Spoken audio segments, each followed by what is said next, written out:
Welcome to our video on the circulatory system, also called the cardiovascular system. When you think cardiovascular system or circulatory system, first thing that comes to mind is probably the heart, but also blood and blood vessels. Those are the main organs and tissues that make up the circulatory system. The purpose of the system, well, in order to really understand that, I'm going to explain a little scenario here to get the point across. Let's say you start to run, and you got to make a lot of ATP in those legs. In order to do that, you need glucose, 100%, and oxygen will be a very beneficial substance to have too, because oxygen will allow you to unleash all the energy in glucose and make a lot of ATP, 36. This is aerobic cellular respiration, which occurs at the mitochondria. But how does the glucose and the oxygen get down to these leg cells, these active muscle cells that you're using?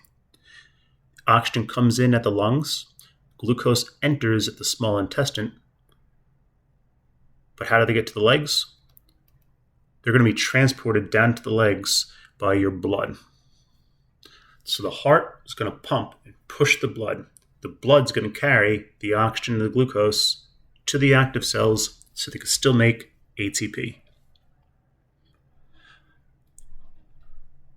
Does your heart beat faster when you run? If you run, and I'm sure most of you have, yes, it does, 100%.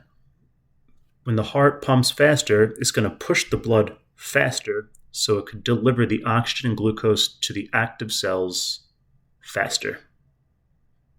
But sometimes your heart can't beat fast enough, and it can't get oxygen to those active cells in the legs. So you're going to still be able to make energy. You're not going to fall flat on your face because all you really need is glucose, and that's stored as glycogen in many muscle cells.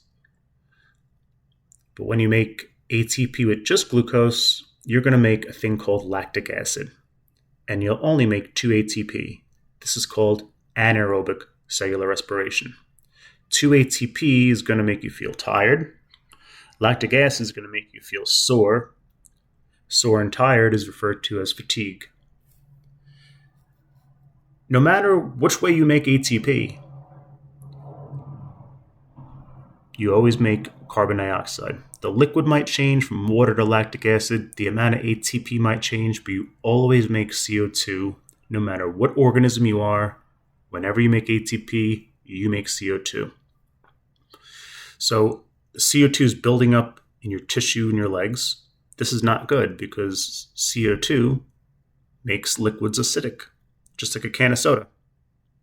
So how does the CO2 get to the lungs before your blood becomes too acidic and potentially denatures your proteins?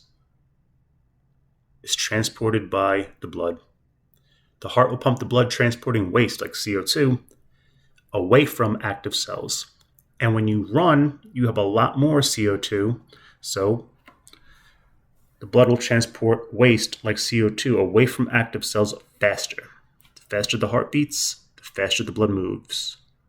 So in summary, the purpose of the circulatory system is truly transport. And it transports oxygen and nutrients like we saw. And it also transports waste like CO2. There are 2 other purposes, 2 other reasons to have the circulatory system. One is if you ever go to like a hospital, they usually put an IV in your hand. Sometimes they may put it in a bigger vessel. If they can't find one in your hand, they might put it like somewhere else in your arm.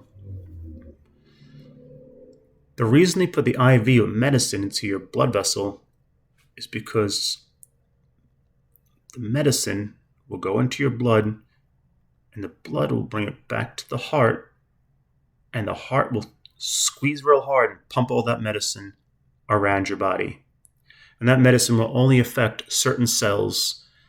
If you look at the next video coming up, or one of the next videos coming up on the endocrine system, you'll see why certain medicines and hormones only affect certain cells.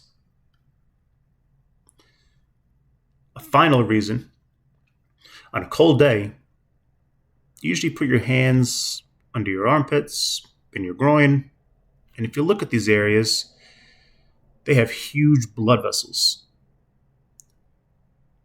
Those big blood vessels make the armpit area and the groin area very warm.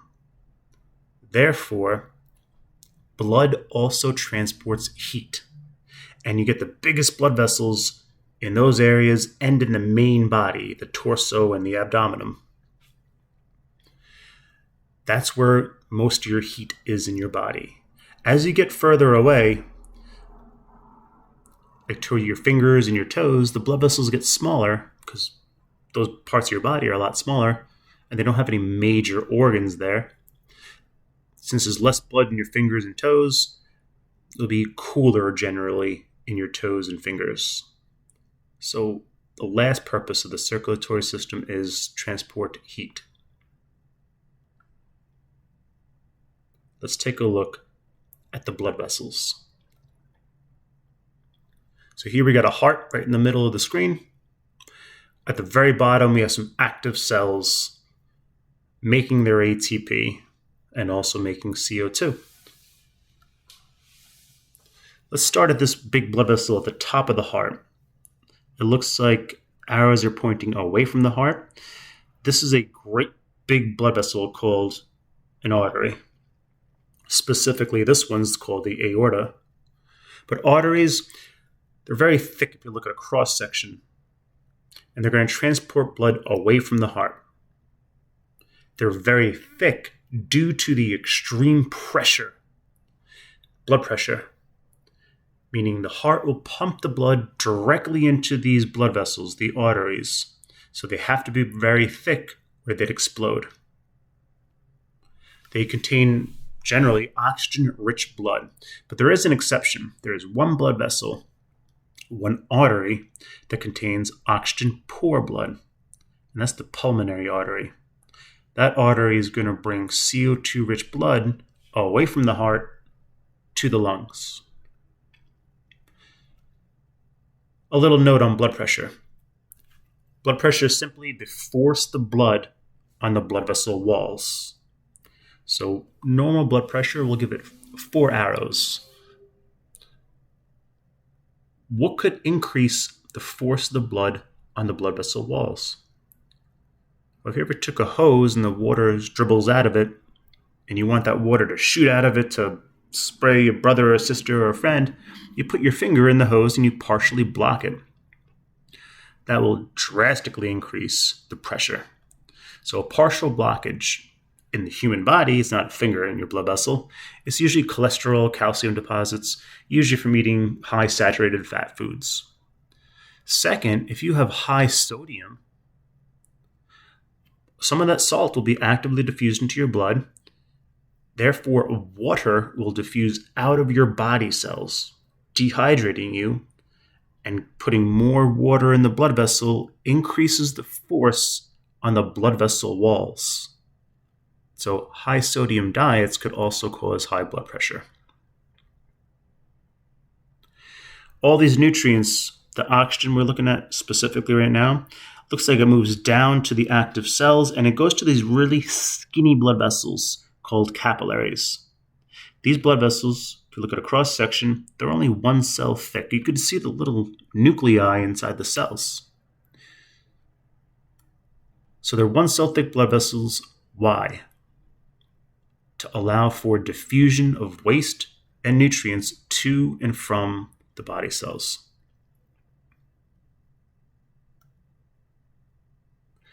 The oxygen goes in, the CO2 goes out, and the CO2 will ultimately make its way back to the heart by these blood vessels called veins. This specific one is the inferior vena cava. Veins, if you look at a cross section, not too thick because there is low pressure. So they bring blood back to the heart. They're thin due to low blood pressure, and they look kind of deflated. That's also because not enough force of the blood pressure, keeping them open. Blood is going to be squeezed through these blood vessels since there's really no pushing from the heart by peristalsis. And to prevent the blood from falling back down to your feet, you have these little one-way doorways called valves. They keep the blood from falling down, meaning it counteracts gravity, and it keeps blood moving in one direction. Veins usually contain CO2-rich blood, brings the blood back to the heart with all CO2, and the heart will ultimately pump it to the lungs to get rid of the CO2. But there is an exception. The blood vessel that brings blood back to the heart, that comes from the lungs. If you're coming from the lungs, you're going to have a tremendous amount of oxygen. Because you're coming right from the lungs, you just got oxygen. The pulmonary vein is the most oxygen-rich blood vessel in the body. Let's take a look now at the circulation through the heart. A lot going on in this picture, but it's not too bad. So let's start with blood coming away from the active cells. It's going to make its way towards the heart by this blood vessel called the vena cava. There's one below the heart called the inferior vena cava, and the one above, superior.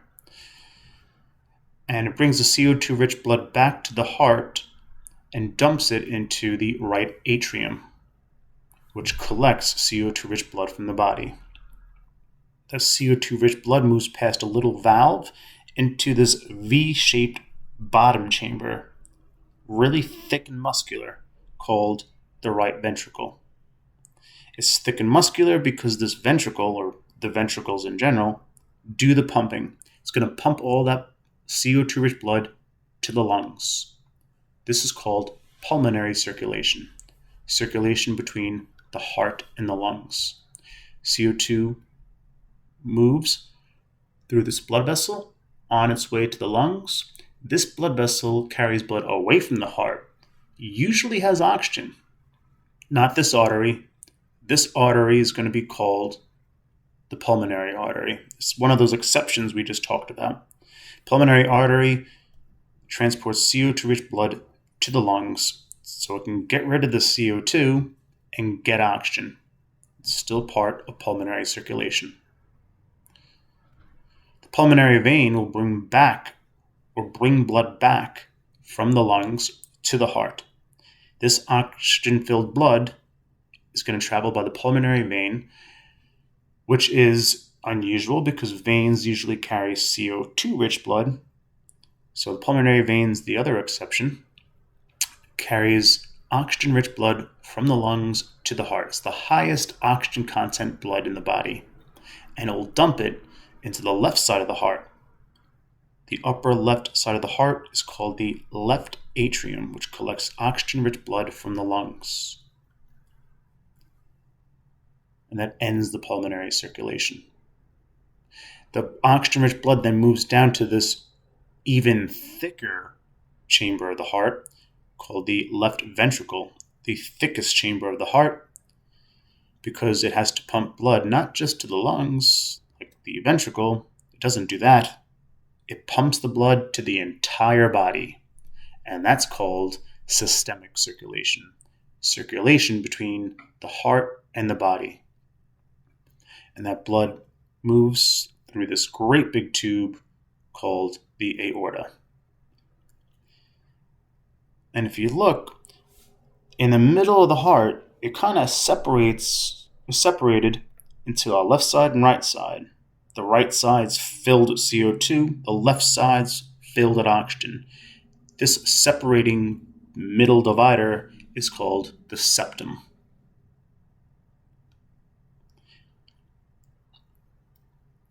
Now let's take a look at the blood and the four major parts of the blood.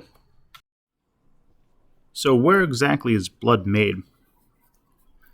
It's made in the center of bones by a substance called bone marrow. Bone marrow is a fatty substance in the middle of bones, which makes red blood cells, white blood cells, and platelets. The fatty bone marrow sits inside a spongy bone tissue, and the outside of the bone is compact. So what exactly is blood? It's the stuff that transports material, like nutrients, oxygen, waste, like CO2 and urea, medicines, hormones, heat that we mentioned earlier, everything. And there are 4 major components that make or constitute the blood. The first one, red blood cells. They are going to carry oxygen around the body. Your blood is always red, by the way, and we'll go into that in a second. So red blood cells, they're like a ball that's squished. And inside the red blood cells, you have these things that are made of long chains of amino acids. They're proteins called hemoglobin. This is the protein that ultimately carries oxygen. And on hemoglobin, you have little bits of iron. That's the metal that oxygen will attach to. But if you have oxygen and carbon monoxide, both competing, carbon monoxide will win. It outcompetes oxygen for a spot on iron or a spot on hemoglobin. That's why carbon monoxide is so dangerous. If you have no oxygen in your blood, you'll pass out and you will eventually die. What could cause a person to have low blood oxygen content? They have low red blood cells, they can't carry as much oxygen. Low hemoglobin, that's the protein that oxygen attaches to. And low iron, that's the metal on hemoglobin that oxygen attaches to. Low iron, you could just eat more iron-rich foods and that will help that condition. The toughest one, though, is sickle cell anemia. These are all anemia. Sickle cell anemia, your blood cells, your red blood cells, are shaped like sickles. Kind of like the Grim Reaper's blade on his scythe. So if they're shaped like this, they have less volume, they can't have as much hemoglobin, therefore they'll have less iron as well. And they could also clump together to form blood clots. So you don't want to go from a really warm spot to a really cold spot all of a sudden. If you get a blood clot in your brain, that's called a stroke. That could cause brain tissue to die. If you get a blood clot in your heart, that can cause heart tissue to die. There are specialized blood vessels called coronary blood vessels that supply the heart with nutrients. That's where a heart attack will occur. Some people use their knowledge of red blood cells to do a thing called blood doping. This is illegal, and it has cost people all the medals that they've won in sports if they're accused of doing it, or found guilty of doing it. Remember, you're innocent until proven guilty. So this is a normal vial of blood.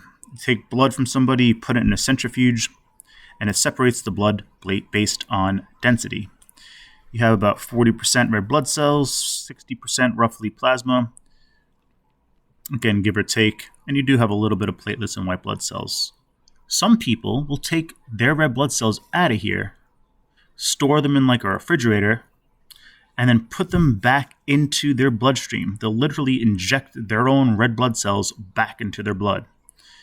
They'll have more red blood cells, meaning they'll have more oxygen, and they're less likely to get fatigued. They will be less likely to do anaerobic respiration and less likely to make lactic acid. This is a huge competitive advantage for endurance sports like cycling, running, biking, swimming. Well, biking, cycling, same thing. So you have a lot more red blood cells in this vial.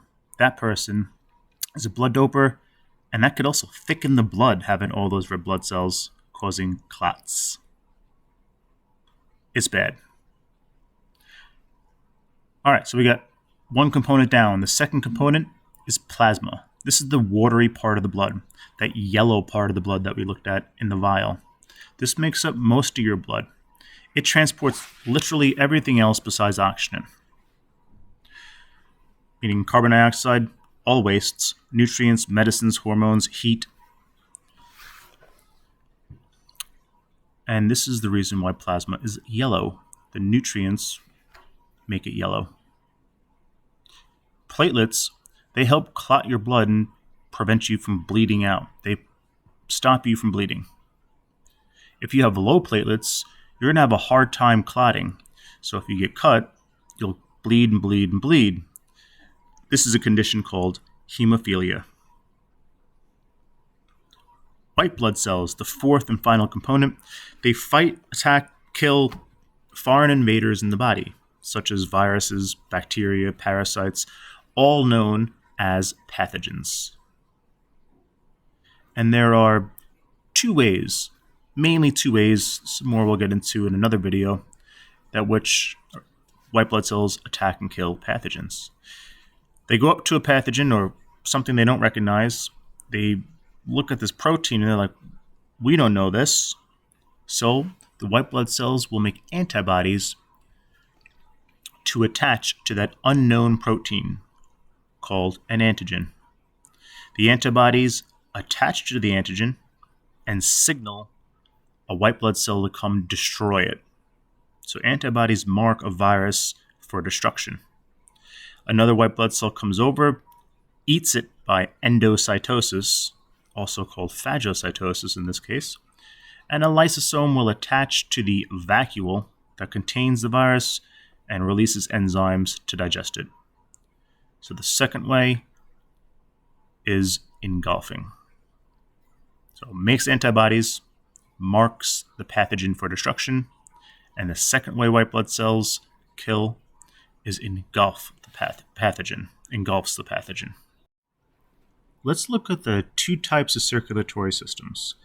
A closed circulatory system is where blood, the transport material, is contained exclusively in blood vessels, like humans. Open circulatory systems, the transport fluid is not in any blood vessel or vessels at all. For example, insects, they have fluid circulating around their cells, and there's no hemoglobin there. They just absorb it from the outside, which is why they're so tiny. Therefore, it's not called blood. It's called hemolymph. Let's take a look at the names of all the fluids in the body. Inside a closed circulatory system, the fluid in blood vessels is called blood. The fluid in cytoplasm is called the fluid in cells is called cytoplasm, and the fluid or liquid between the cells is called interstitial fluid. This interstitial fluid is intercellular fluid. This fluid will be collected by special vessels called lymph vessels.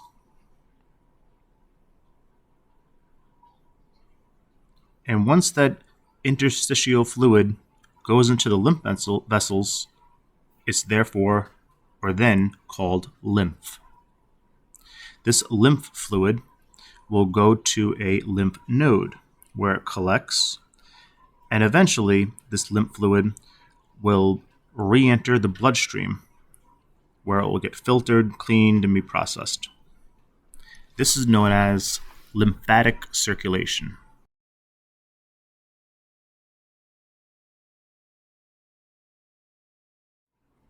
Hope this video helped. Stay tuned for more.